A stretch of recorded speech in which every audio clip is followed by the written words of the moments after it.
Bien, buenas tardes con todos. Les pido por favor para dar inicio mantener sus micrófonos en silencio. Bien, el webinar del día de hoy corresponde a la asignatura de Arte y Sociedad con el tema Nacimiento de un mercado internacional de arte, la subasta y el escándalo de Sotheby's. Bien, nuestra docente invitada es la licenciada Dora Salinas Andrade. Ella es licenciada en Arte de la Universidad Central del Ecuador, máster en Estudios del Arte de la Universidad Central del Ecuador, máster en Fotografía de la Universidad de Valencia, España. Se ha desempeñado como docente en las universidades Central, Politécnica Salesiana, Universidad Católica y por 20 años en la Universidad de las Fuerzas Armadas Este. Bien, como ya muchos me conocen, mi nombre es Linda Cardona, yo trabajo en la Unidad de Educación a Distancia y les doy la más cordial bienvenida a todos ustedes, señores estudiantes, y a usted, licenciada Dora Salinas. Podemos iniciar con su presentación. Buenas tardes con todos. Por favor, vamos a dar inicio a este nacimiento de un mercado internacional de arte, la subasta y el escándalo de esta casa Sotheby's. En principio, desde el diccionario de la Real Academia Española, define a la subasta como una venta pública, ya sea de bienes, alhajas, pero lo hace al mejor postor. Normalmente en estas casas de subasta hay un mandato y también la intervención de un juez o de alguna otra autoridad. Este negocio de la subasta de arte, como se comprende, data prácticamente la primera subasta, la de Amberes, desde 1547. Pero también hay otra casa de subasta que es la Casa Christie, las cuales arrojan cifras muy astronómicas, así como también la opacidad. Se habla de estas transacciones que se han realizado a la opinión pública en estas subastas de arte, ¿no? Han puesto en el tapete, se dice, porque hubo una alteración, hubo sobreprecios en estas subastas. Por lo tanto, la subasta Sotheby's, que es una corporación británica con sede también en Nueva York. A diferencia de la Casa Christie, su sede está en Londres. ¿Qué es lo que ocurrió? Estos grandes corredores del mundo del arte, se lo llama un arte fino, decorativo, joyería, bienes raíces, muchas obras y también que todo es coleccionable. Esta corporación mantiene tres áreas importantes. La una, la subasta, finanzas y distribuidor. Estos servicios abarcan servicios corporativos de arte hasta ventas privadas. En estas ventas privadas son exclusivas para personas que tienen mucho dinero. Sotheby's informó sus resultados financieros en el 2016, tal vez muy exagerados, y sobre todo las fuertes ventas en el último trimestre. Por lo tanto, en el año 2016, Sotheby's reporta una utilidad neta de más de 74 millones de dólares. Pero estos aumentos llamó mucho la atención porque no eran la representación justa de lo que estaba comercializando, ¿no? Entonces, al hacer comparaciones, arroja una situación en la cual prácticamente se dio un proceso de investigación. Sotheby's se establece el 11 de marzo de 1744 en Londres, pero la Sociedad de Cartera Americana se incorpora recién en agosto de 1983 en Michigan. ¿Qué ocurre en el año 2016? El gigante chino de seguros Taikang Life se convierte también en el mayor accionista de Sotheby's. Hay otra situación, la esta gran casa de arte que es la Christie fue fundada en 1766 en Londres. También ofrece más de 450 ventas anuales de diferentes categorías que avanzan a 80 categorías. Incluyen todas las áreas de las bellas artes, artes decorativas, joyería, fotografía, muchos artículos de colección, desde botellas de vino, entre otros. Al igual que su homóloga Sotheby's y la Casa Christie, tienen una presencia global con 54 oficinas en 32 países. Sus ventas en el mundo son impresionantes. Desde 1998 es propiedad del grupo Artemis, esta sociedad de propiedad de François Henri Pinault. ¿Qué ocurrió? El escándalo de ambas casas de subasta tienen origen a partir de 1994, cuando el presidente de la Casa Christie, Sir Anthony Tennant, y también de la Casa Sotheby's, Touhan, se reúnen y pactan las condiciones en que ambas empresas tendrían que cobrar más comisiones a los dueños de estos objetos subastados. Tennant de la Casa Christie aprovecha la ocasión y renuncia a la comisión de la casa de subastas para así lograr el mejores lotes de manera independiente y beneficios para las empresas. Pero también veremos, son millones de dólares que estas casas prácticamente no dan a conocer. Estos detalles prácticamente fueron publicados por Mason en el año 2004. El acuerdo que se hace entre estas casas del arte estaban experimentando cifras bajas, pero no estaban dando a conocer los verdaderos negocios que se estaban realizando. Entonces, ¿qué es lo que estaba pasando? Que interviene por medio de un fiscal del Departamento de Justicia de Estados Unidos, Greene, quien estaba persiguiendo estos fraudes en el mundo del arte.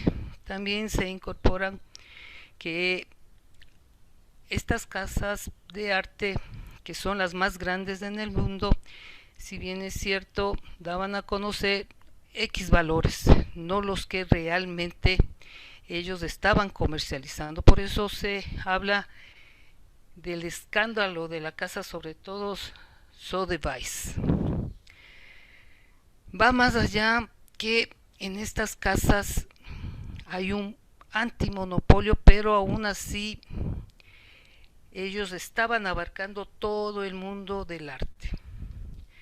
Por lo tanto, también en el Reino Unido se había pagado cierto tipo de multas, pero estaban comercializando a valores que no estaban descritos, ¿no es cierto? Porque allá pagan impuestos, pero no se estaba dando a conocer los verdaderos ingresos que se estaban realizando en estas casas. Por lo tanto, se produce un escándalo y aquí se habla del enriquecimiento, manipulación por las promociones del mercado del arte. Este escándalo para las dos casas no tuvo un efecto tan duradero, pero también estos mercados que tienen una fuerte demanda, sobre todo por estos mercados internacionales del arte, activa un movimiento en los... ¿Sí me están escuchando, por favor? Sí, le escuchamos bien. Ya, gracias. Entonces, vemos cómo aquí hay muchos referentes y estos valores, ¿no?, fueron prácticamente, no se ocultaron, y por ende se hace la intervención sobre todo en la casa Sotheby's. Lo complejo que es esta fuerte inversión ya del mercado chino, que se incorpora en todo a nivel mundial. Luego se harán ahí una serie de averiguaciones, muchos de los cuales también fueron sometidos, ¿no es cierto?, a un proceso de investigaciones. Por lo tanto, veremos todo este cambio que se va a realizar y hay nuevas experiencias dentro de lo que es la comercialización del arte y se van a crear fundaciones, ¿no? Unas nuevas fundaciones para que no sea tan centralizado en estas casas que prácticamente abarcaban a nivel mundial. Y en diferentes países se empiezan a abrir estas fundaciones, sobre todo la Fundación de Arte de la Feria de Artes en Argentina. Esto da paso para que también estas organizaciones, sobre todo la de Argentina, la Fundación de Arte de Buenos Aires, organiza en 1991 este tipo de comercialización subasta sin fines de lucro y se inicia otro tipo de trabajo para apoyar a las actividades artísticas, plásticas, visuales e impulsar un nuevo cambio, un nuevo desarrollo y difundir sobre todo el arte argentino local y también a nivel internacional.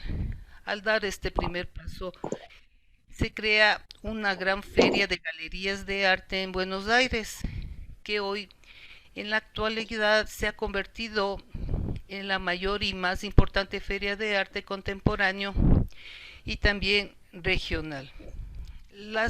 El coleccionista Peterman es muy reconocido como el que presentó esta idea y él financia y en Buenos Aires da un auge total a este nuevo,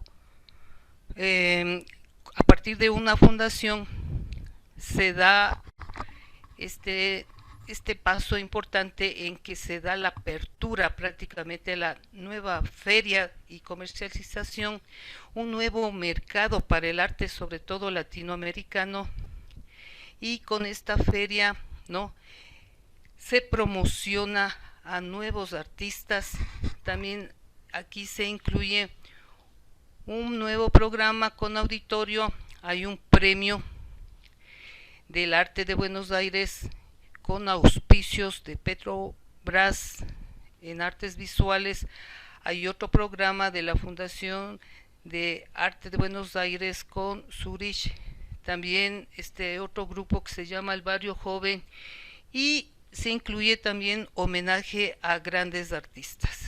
En este momento a estos grupos de jóvenes se los llama artistas plásticos emergentes. Con este homenaje también a artistas consagrados se da una publicidad, se amplía totalmente un auditorio para este crecimiento lógico de lo que es esta feria. Y la última que se hizo en el 2017 se habla que llegó a más de 80,000 visitantes a esta feria de arte en Buenos Aires. Estamos hace 3 años prácticamente. Esto también dio un auge a otras ferias, más que nada la artista plástica Marta Minujín va a presentar sus obras en un móvil y así se da a conocer toda la plástica a nivel latinoamericano en Buenos Aires. Se dio un cambio total porque las dos casas anteriores ellas abarcaban a nivel internacional, acá ya no, ya se está volviendo mucho más local. Hay otra feria importante que es el arte de Miami, ¿no? En el arte de Miami se define esta feria internacional sobre todo de arte moderno y contemporáneo. En esta feria ya tiene casi 20 años en la cual se consolida todo el arte ya a nivel global. Tiene un reconocimiento importante y sobre todo la adquisición directa de estas obras de arte, ¿no? En Miami, esta feria que se dio en 2017, se pueden imaginar recibe un promedio de más de 75,000 visitantes por año. E incluso se va aumentando cada vez porque la feria tiene unos espacios tan grandes, estamos hablando de más de 20,000 metros, incluso aquí las galerías tienen la oportunidad sobre todo de apoyar a los artistas jóvenes y se comercializa directamente y esto beneficia sobre todo al artista, ¿no? En Miami aquí llegan también coleccionistas, distribuidores de arte, hay muchos curadores de otros museos, no solo de Estados Unidos, sino igual a todo nivel de otros países y es la oportunidad para el artista latinoamericano exponer en esta gran feria que es del arte en Miami. Entonces se ve estas obras de arte, claro que tienen un seguimiento, escogen los curadores críticos de arte porque no puede ir cualquier obra, ¿no? Aquí hay una selección importante, es una ventana para el resto de artistas. Hay otra feria importante que es la de Arco Madrid, esta feria en España y tiene su nombre al acrónimo que también es una feria internacional de arte contemporáneo. Es una de las ferias muy importantes en Europa y más que nada este reconocimiento a nivel internacional. Ellos ya están trabajando casi 40 años, ¿no? Estas ferias organizadas tienen una estructura muy seria. La primera edición prácticamente se la realizó en 1982. Detrás de esta feria también está la otra feria que es una institución, parte también de la feria de Madrid, ¿no? Que tuvieron más inicios con varios sitios. Hay otra feria importante también que es la de Barcelona, pero Arco está ya abarcando esta feria en España. Arco es una de las ferias de arte contemporáneo más consolidadas a nivel internacional. Por lo tanto, estas galerías extranjeras representan prácticamente el 71% de las galerías que participan y esto es interesante porque a veces en la galería no puede ingresar todas las personas, en cambio aquí se da la apertura a todo el público. Por lo tanto, estas exposiciones masivas se puede hablar, ¿no? Y la venta de arte, más artistas, intelectuales, de muchas personas importantes comparten, imparten, realizan mesas redondas, encuentros en los que se da toda esta apertura a conversatorios sobre el arte, la cultura. En estas ferias también es un escaparate para todo lo que se está produciendo, ¿no? Ya y se comparte a nivel internacional. Arco de Madrid ha tenido también una fuerte resonancia y aquí se congregan muchos países y es interesante porque esto está permanentemente creando, ¿no?, esta nueva difusión de lo que es el arte. Al organizar estas ferias también hay congresos, hay varias instalaciones, no solo en Madrid, he visto que también se realizó en otras ciudades, sobre todo como en Barcelona. Entonces, en estos eventos hay muchas empresas españolas, extranjeras, contactos que se realizan, se dan invitaciones, nuevas novedades, se da a conocer a los nuevos artistas. En esta feria es impresionante, cuenta con 200,000 metros cuadrados cubiertos, imagínense la cantidad de espacio. Tienen 12 pabellones, un centro de convenciones con más de 10,000 metros cuadrados. Entonces, toda esta apertura, un equipamiento, la integración de cantidad de personas, las reuniones, los asistentes, hasta espacios para restaurantes, 14.000 plazas también de parqueaderos que da la facilidad de que vaya el público y se empape de toda la nueva producción artística.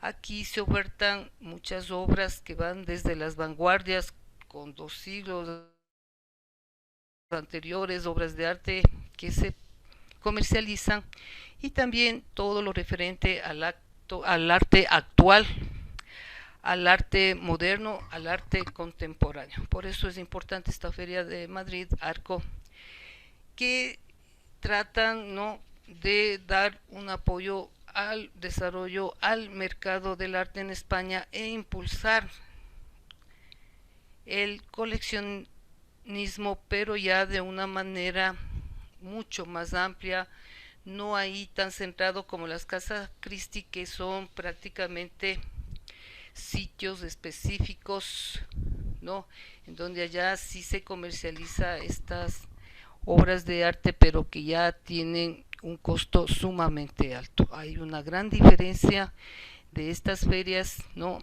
Hay otras ferias se están creando en otros países en donde este mercado está surgiendo de a poco, tiene grandes ganancias también, pero es directo esta comercialización y da mucho más impulso, sobre todo a los jóvenes, para que puedan mostrar y comercializar su arte.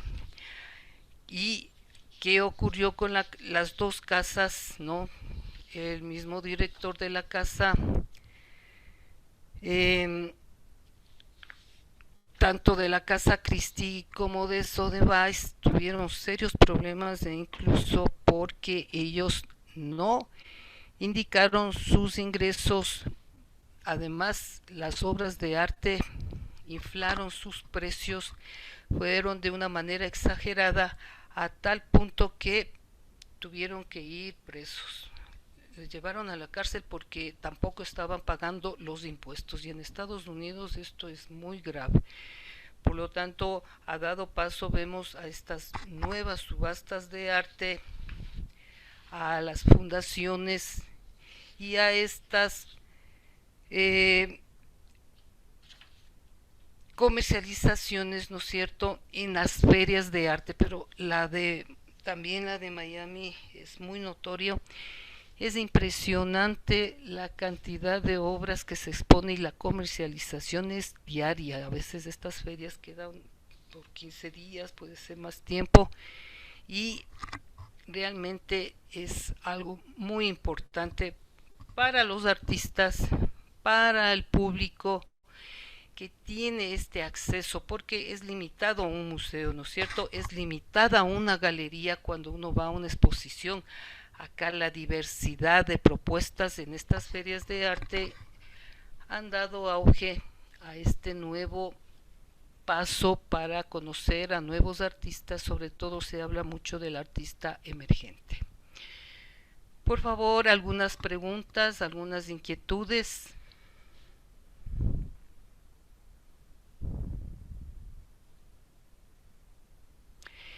En la feria de Miami no tiene un pago, pero también a veces, por todo lo que significa, ¿no?, el, el armar, se llama, ¿no? Ellos tienen que planificar con un año de anticipación las invitaciones, pero casi la mayoría de las ferias es libre, porque usted va a adquirir una obra, va a comprar directamente, ¿no? Lo interesante es el acceso al público.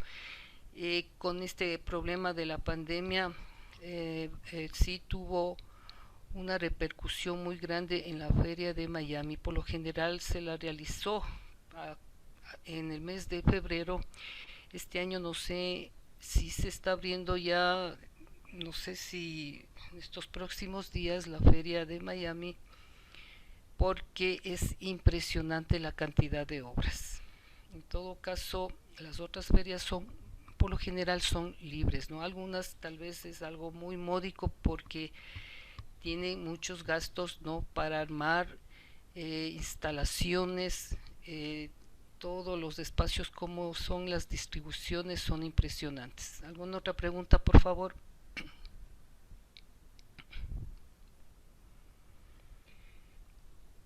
Hay algo interesante también para que ustedes tengan una idea, la diferencia.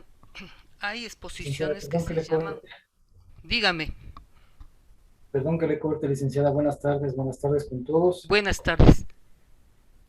Una inquietud, licenciada. Usted hablaba que hubo un año de fundación de la subasta Sotheby's. Usted me ayuda algo de 1700, el año exacto no le escuché si está en gentil. Y una inquietud que tengo es, usted mencionaba que hubo una fusión, o de alguna manera llamarlo así, de Sotheby's y Casa Christie. ¿Cuándo se produjo eso? Esto fue en el año 2016. No reportaron toda la venta, no. Ellos solo pusieron que eran como 74 millones de dólares, pero la realidad fue más, ¿no? Se habla de más de 100 millones de dólares, porque si hablamos en la casa Christie en Londres, imagínese una obra de Leonardo da Vinci el año anterior se subastó en 430 millones de dólares. El costo de esa obra no creo que si llegó a 200 millones, pero subió a 430.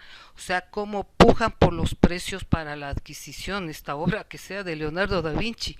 Entonces, ¿cuál es la ganancia si hablamos de una sola obra, 200 millones? ¿No? Entonces, a estas personas, ahí Estados Unidos enseguida, los impuestos tenían que declarar, no lo hicieron, por eso antes también lo que hacían eran subastas privadas, donde solo van, no es que va la gente, no, sino que ellos la subasta privada, diga usted que llegará máximo a 20, 30 personas, y esas subastas no son declaradas, ¿no?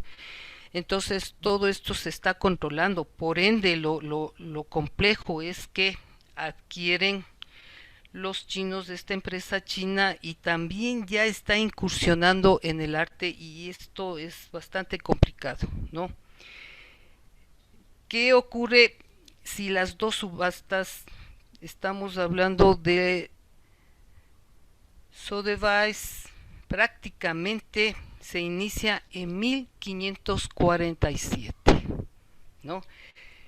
Las dos son casas desde Inglaterra, ¿no? Las dos tienen acá, se originan y están ya como su sede principal en, en Londres, pero luego ya han ido abriendo en otros sitios, en otras ciudades importantes, tienen agentes y no se puede saber los valores impresionantes de todas las ventas, ¿sí?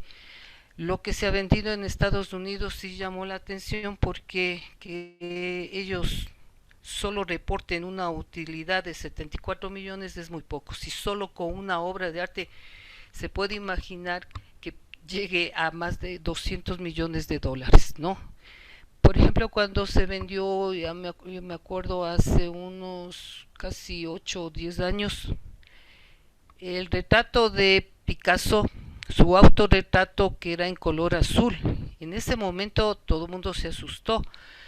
Se subastó en la casa Christie en 84 millones de dólares, pero la persona que entrega la base no tenía ni 40 millones. Entonces, ¿cómo van subiendo, no?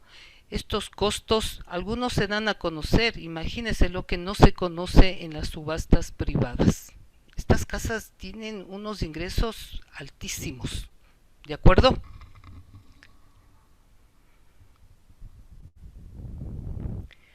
¿Alguna otra pregunta, por favor?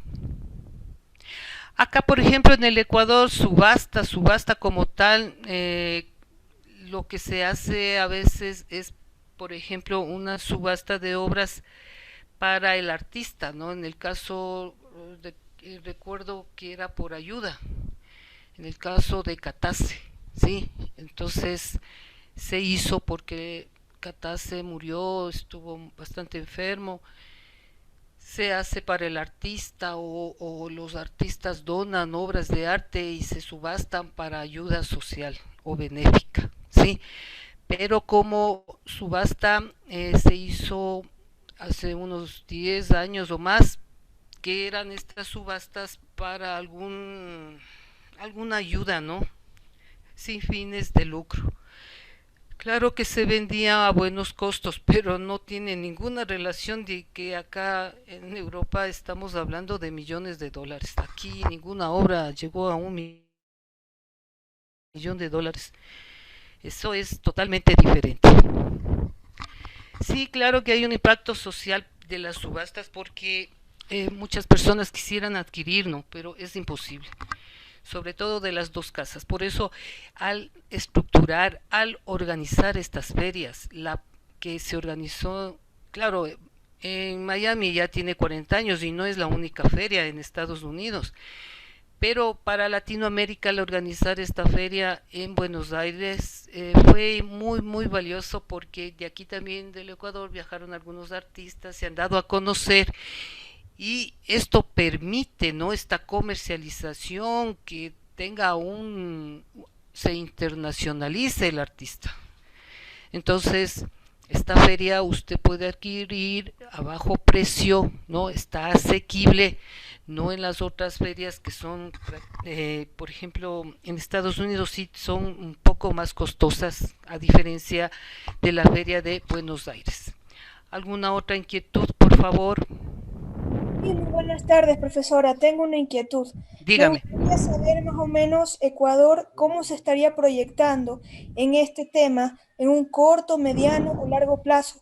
Si es que a futuro podemos llegar nosotros a tener una organización como las mencionadas y cómo usted vería que sería esa actividad aquí en Ecuador. Gracias. Ya, se ha pensado, ¿no? Pero este momento los dos municipios, tanto en Guayaquil y en Quito, han dado una situación de que ellos se han centrado no en la parte artística, porque los miembros que son en el municipio, concejales, no son artistas, ¿no? La mayoría que están ahí, que definen todo lo que es el arte, los museos, las galerías, las exposiciones, son arquitectos. Ahí vemos la gran diferencia, no se da paso. Y entonces está limitado, e incluso eso conversaba, que las universidades estamos en un nivel en el cual no hay una participación activa ni del artista, ni de las autoridades, ni la universidad. Estamos quedados. Es por eso importante dar la apertura hacia el arte, la cultura desde la universidad, desde el aula, ¿no? Y aquí hay un proyecto importante en la ESP, que queremos abrir una nueva unidad de cultura para dar paso a un centro cultural. Esto ya tendría que ser, lógicamente se dio ya la autorización en una primera instancia de la creación de esta unidad específica de cultura, para luego en años y ahí sí crear, ¿no es cierto?, este centro cultural. Tiene que moverse y se lo hace en la Católica, ¿no? Pero los espacios también están limitados. Entonces, no se han preocupado más por el tema del transporte. Aquí en Quito es más que nada el metro. El metro abarcó todos los costos y gastos, sí, se centraron en el transporte, que era muy importante.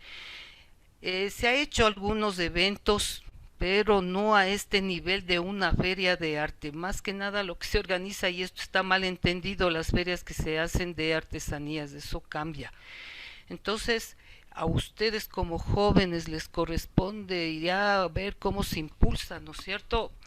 Ya le digo, yo en las centrales dije que realmente estamos dormidos. Al no tener representantes en los municipios, no se da paso al arte y la cultura. El ministerio está abarcado más por la música, ¿no? Entonces, ahí está el auge, el apoyo, y me parece muy bien, está correcto. Entonces, los músicos que están tocando tienen un espacio, por ejemplo, en la Carolina, se presentan todo el tiempo, pero aquí el espacio es limitado, no hay y no se da paso por este tema del transporte. ¿Alguna otra inquietud, por favor?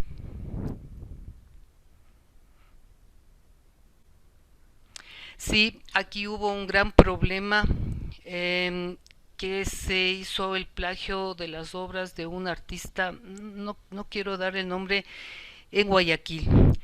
Había una casa, era una galería importante en Guayaquil, Hollander era más o menos el nombre, y resulta que llega un artista del exterior y pasa por la galería y encuentra la reproducción de sus obras.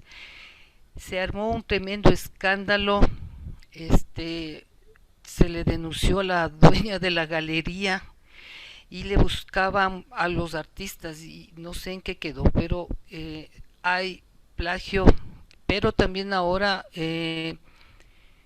ha cambiado ese tema de lo que es el plagio, porque uno puede tomar ciertos elementos, yo puedo cambiar el color y ya cambia esto de lo que es el plagio en sí, ¿no?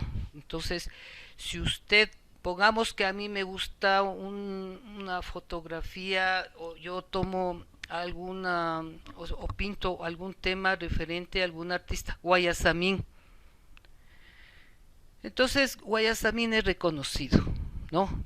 Pero aquí se ha hecho un plagio total a nivel de artesanía, que ya no es plagio, se dan cuenta, y muchas cosas, por ejemplo, el mismo artista pinta el mismo cuadro ahí, y eso hablo en el ejido, ¿no? El mismo tema le puede pintar hasta 20 veces y no es plagio. Entonces, por eso hay que establecer las diferencias que se establece entre lo que es plagio o lo que es una obra creativa, o lo que yo puedo tomar cierto tipo de elementos, ¿sí? Entonces va cambiando el concepto de lo que es el plagio en sí, sobre todo en la plástica o en la escultura. Antes, que no existía sobre todo la tecnología, entonces se plagiaba, copiaba, pero ahora ya no es tan fácil, ¿no? Entonces siempre el artista, el que es tiene un reconocimiento, siempre tiene que crear algo nuevo, totalmente diferente. De lo contrario, de gana, o sea, va a tener consecuencias o problemas. Más que dicen, esos dineros eran para beneficio no solo de la Casa Christie, sino de todos los agentes. Ahí hay muchas personas que trabajan, los que están delegados, ¿no? Por ejemplo, tienen unos agentes que son los que comercializan las obras de arte. Cada uno va llevando, como decir, su tajada. Eso se reparte, no solo la casa es la que adquiere todo este beneficio económico, sino también muchas personas que están detrás, ¿no?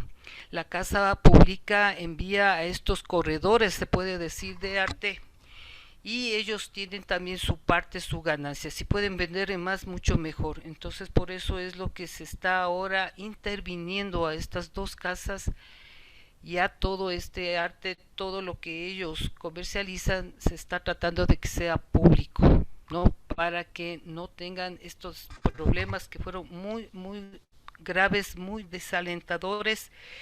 Y ya le digo, sobre todo los representantes acá de la casa Sotheby's, tuvo muchos problemas en Nueva York, ¿no? Entonces son muchas personas de alrededor, los distribuidores, hay toda la persona que maneja estos bienes, los postores, son muchas personas las que están detrás.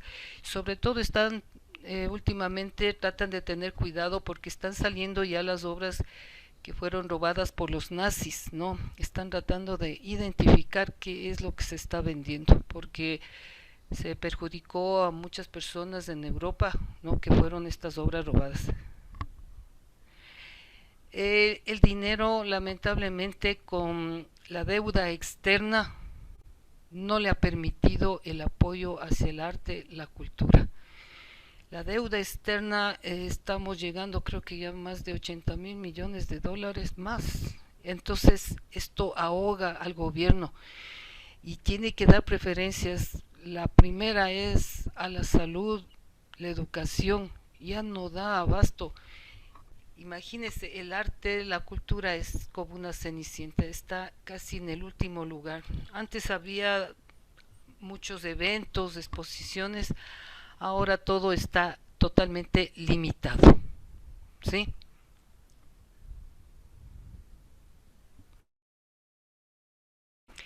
Sí, hay este servicio nacional, también está como muy quedado, a pesar que hay un reglamento, hay leyes, ¿no? Pero más que nada se da énfasis a la música. La música ha sido un puntal muy importante, pero en la plástica, como somos pocos, prácticamente uno se reconoce si está usted haciendo un plagio, si usted está, al menos para los artistas plásticos ya reconocidos, entonces no hay algo que uno pueda plagiar fácilmente, ¿no? En arte abstracto es sumamente complejo, que es difícil identificar. Entonces, antes sí había plagio, sobre todo las obras de Guayasamín, que su familia tienen reproducciones y hacen litografías, eso es algo muy personal, ¿no? Pero tan fácil hacer plagios, ¿no? Ya cada uno puede darse cuenta de quién es.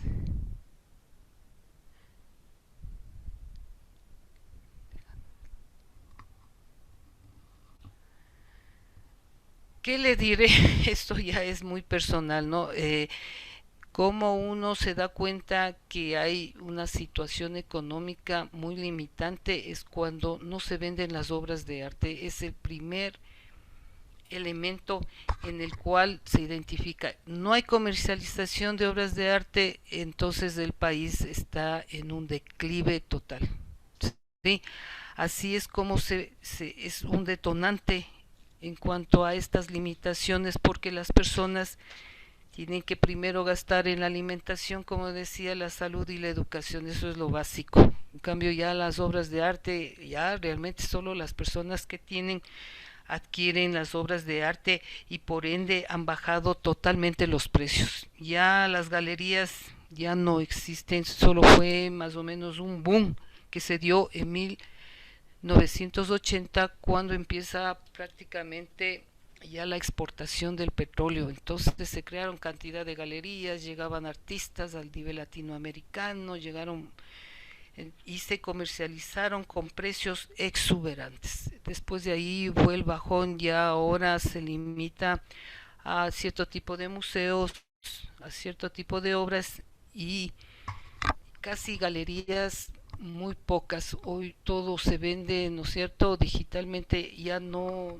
hay ese auge, ese espíritu, ha ido quedando, hay un bajón total en las ventas, o casi no hay adquisición de obras de arte. No sé, alguna otra inquietud.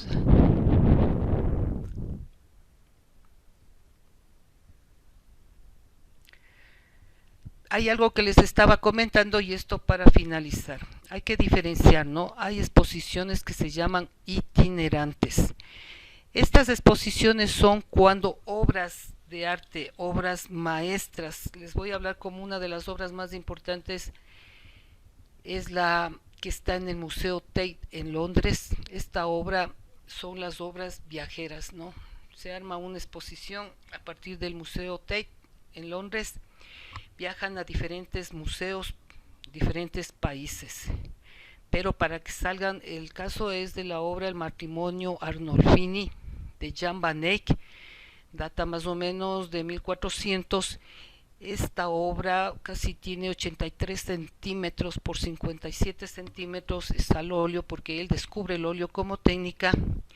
Entonces, de varios artistas viajan a otros países. Aquí el país que pide este evento que va a realizar, ellos tienen que depositar aproximadamente un seguro para el viaje de esta obra, que no tiene un precio. Quien pone el precio son las aseguradoras para este viaje que fue a Buenos Aires. Esta obra de Jan van Eyck, El matrimonio Arnolfini, prácticamente solo esa obra se tuvo que pagar casi 100 millones de dólares, y eso con un precio muy bajo. Acá algo que llegó fueron las réplicas de todos los inventos que hizo Leonardo da Vinci, ¿no? Esto se hizo en la Universidad Politécnica de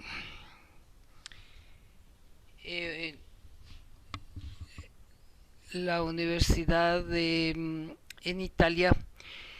Esta Politécnica hizo la reproducción. Acá tuvo que pagar el Ecuador para uno de los museos, llegó casi 3 meses, se pagó $5 millones. Es impresionante, y eran réplicas, ¿no es cierto?, actualizadas. Entonces,